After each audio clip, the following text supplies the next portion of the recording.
Hello, welcome back to my channel. If you're new here, hi, my name is Carrie. I'm a 29-year-old vegan from Bristol, UK, and I have been doing a low spend January challenge. So I've had £100 to spend on groceries for the whole month of January for myself and my partner, who is not vegan but eats vegan at home with me. So all of our groceries have been vegan. So this is the roundup video. So if you haven't seen any other videos in the series, please do click up here and have a look through and you'll get some context. But welcome back for those who have been watching. You will have seen the last video where we had 2 days left of the challenge and £2.70 left of the budget. I can confirm we did not spend any more budget. We did not buy anything else for our meals. So I will show the footage now of the meals that I cooked with what we had left. And then we'll go through what's left in the cupboard. So I'll take you through what's left in the cupboards, the fridge, the freezer, and then we'll regroup. So breakfasts were just the rest of this yogurt, banana and some chia seeds. I had blueberries one day and not the next, and then I had kimchi fried rice with tofu, which was super yummy, and some edamame as well. And then as a celebratory, we did chips and burgers. So did a double burger there for my partner, as you can see, and just a single one for me, with the rest of the vegan cheese. End of the challenge now, and this is what we've got left in the fridge. So as you can see, we've got some sweet chili sauce and a tiny bit of orange juice. We've run out of oat milk, and then just sauces and things like that. That breakfast drink doesn't go out of date till March. We just haven't got round to it. That was a heron purchase months ago. So let's have a look what we've got left in the fresh. I overbought clearly this week, so mushrooms, carrots, half a red pepper. Those red peppers were amazing, by the way, they were so good. And a couple of chilies. We've got a little bit of yogurt left, yeah, maybe a quarter of that pot. And the vegetable curry soup my partner hasn't had for work yet. Just got a meal prep here of kimchi fried rice with some tofu, and then we've got the kimchi. We've got that's had about half of it, I would say, and then just our condiments up there. So in terms of actual food in the fridge, not a lot. So we've done really well. But yeah, obviously we do have those fresh veggies and stuff, which we'll take forward. Sorry, this should have been in the fridge section as well, but I had it out because I'd made some toast. So I'll show you if I can. Maybe I can't with one hand. There we go. I'll show you how much we've got left in here. So yeah, a little bit left, but we have gone through the majority of it. Just wanted to show this as well. The flour, we've had hardly any of it. The pasta is full, and we've got more in the cupboard from that kilo for free that I got. Risotto rice, hardly any left, maybe like one portion there. And then regular rice we've got there. Now, if we look in the cupboard, obviously those are seasonings and everything. We have got veggie stock cubes. We've got the beef and chicken ones, but you can see that that's gone down considerably since we started the challenge. Probably got half of the onions left. Gravy, still a decent amount. We've got 2 bundles of the udon noodles, sausage casserole mix, that hasn't changed, and sweet and sour. So you might remember that we had other stir fry sauces in here, like teriyaki ones and stuff. So we've had all of the other sauces, and it just left with that sweet and sour one. If we go up, yeah, so that was the rest of that pasta that I was talking about. So we have loads of pasta basically. We didn't have any of that pearled spelt, so we'll look at doing that in future, but we just didn't run out of the risotto rice, so we were gonna, do that. So we won't repurchase risotto rice until we've been through the pearled spelt. Our shakes we didn't end up having because we didn't make homemade pizza because we bought pizzas, so that'll be for another time. Peanut butter, there's a tiny bit left. Chalk spread we haven't touched. Curry paste and Marmite we haven't touched. Now noodles. We've got 3 left, and then I think 3 in there as well, 6. So we started with loads of noodles, so that's gone down. And then if I go up again, the pancake mix we haven't touched, unfortunately, but I feel like you need an occasion for pancakes, and I do have a friend coming to visit next week, so we'll probably have that then. And then just like the insane amounts of mayo. Most mayo in Bristol in this household for sure. And then in here we've got the chickpeas, the beans. So we did finish the other little bag of beans that we had. We had a little bit left, and chickpeas are lower. Chickpea flour we haven't really got through. That's vital wheat gluten next to it, which you saw us make, seitan, and then just my partner's wheatgrass stuff and vitamins. Okay, and we're on the bare bones of the freezer here.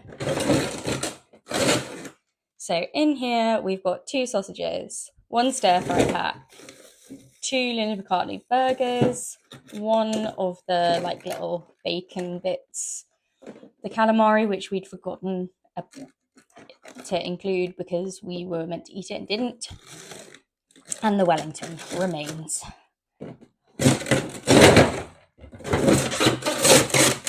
In here we've got the chips. You can see that we've had some of them. Now we didn't end up actually trying this month, so we need to prioritize that and try that. We've got 1 bag of broccoli left. You'll remember we started with 5 bags, so we've had a decent amount of broccoli this month. And then 3 bags of cooked chickpeas that I did in the Instant Pot, so we started with 5 again, so had a couple of those. In here is the Yorkshire puddings and pineapple. That's literally it. And just ice in the bottom drawer. So we have finished all the bread. Bread-wise, we had 2 pieces left, and we've had that for breakfast today, which is the day after the challenge. So yeah, we got through pretty much all of the bread for the whole challenge.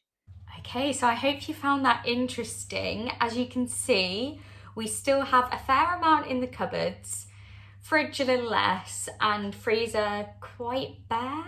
We managed to get through all that bread that we had, which I was surprised that we went through it all, to be honest, but there we go. The Ocado order, all done, and we managed to eat for the full month for under £100 for the 2 of us, which is pretty insane. So these are my takeaways from the challenge.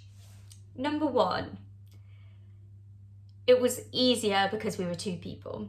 100% easier because we were 2 people. If I'd had £50 just for myself for the month, I think I would have found it really hard because I wouldn't have been able to bulk buy anything.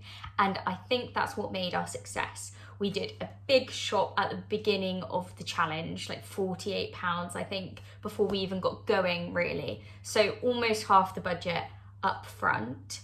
And that leads me on to the second point, that we have access to a full fridge and freezer and cupboard space between the 2 of us. If we were still living in house shares and having 1 shelf in the cupboard, 1 shelf in the fridge, 1 shelf in the freezer, this challenge would have been much, much harder because we couldn't stock up on deals as and when they came up because we'd have limited space. We wouldn't be able to meal prep in the same way, again, the space issue. And just overall, it would have been harder to buy more at once. We wouldn't have been able to buy nearly as much as we did. Even the oat milks, they were on offer for £1, so we got 8. We wouldn't have had the room to do that if we're in the house share. So just want to acknowledge that as well, that made it a bit easier. Number 3 is that we could have gone in even cheaper if we hadn't had so much variety. We were able to have loads of variety in this challenge. Part of that was because what we had in our cupboards to begin with, and I don't underestimate how that helped us as well.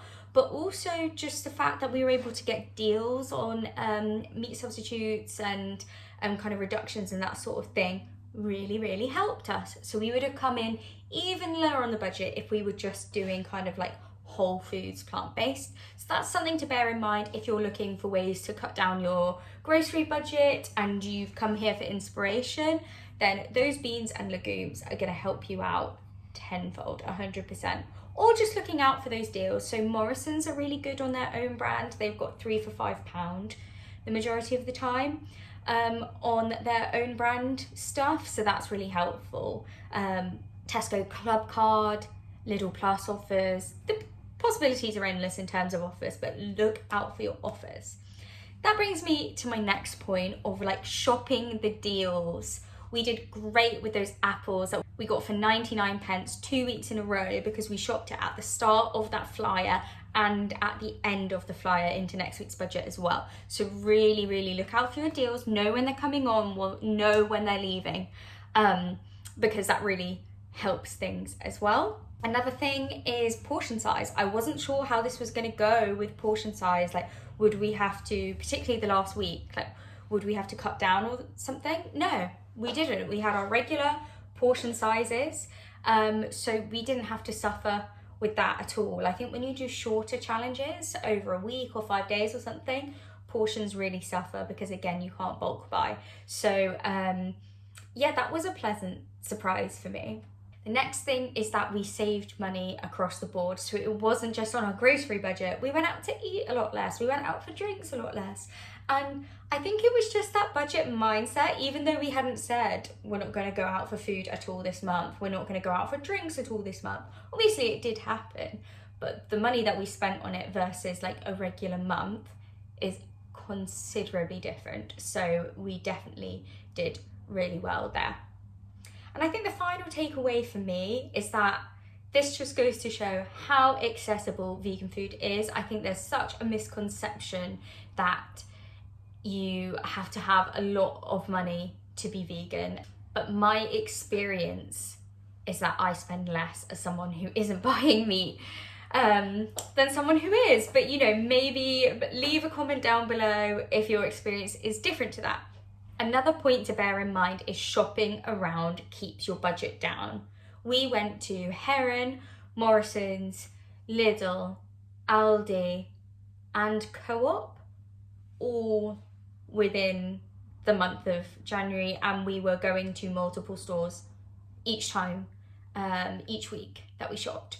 And that was to get the best deals. We do have access to a car, but I will say that we live near a kind of high street where Morrison's, Lidl and Aldi are all one after the other. So if you were to take public transport or walk, then that wouldn't be any extra stress on you. But obviously, you know, if you're in a remote area, then that's a bit harder. So that's something to bear in mind.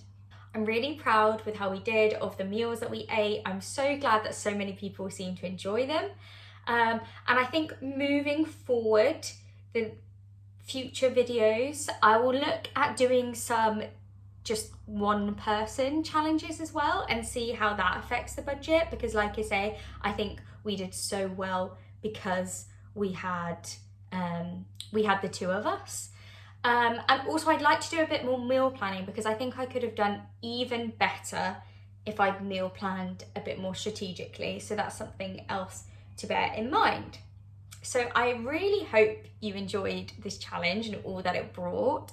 Please do like and subscribe if you want to see more videos from me on budget, frugal, vegan, grocery shopping and shopping in general. I'd love to share, you know, where I get my household items, how I save money and keep costs down there. Please let me know. I'd love to connect. Thanks. Bye.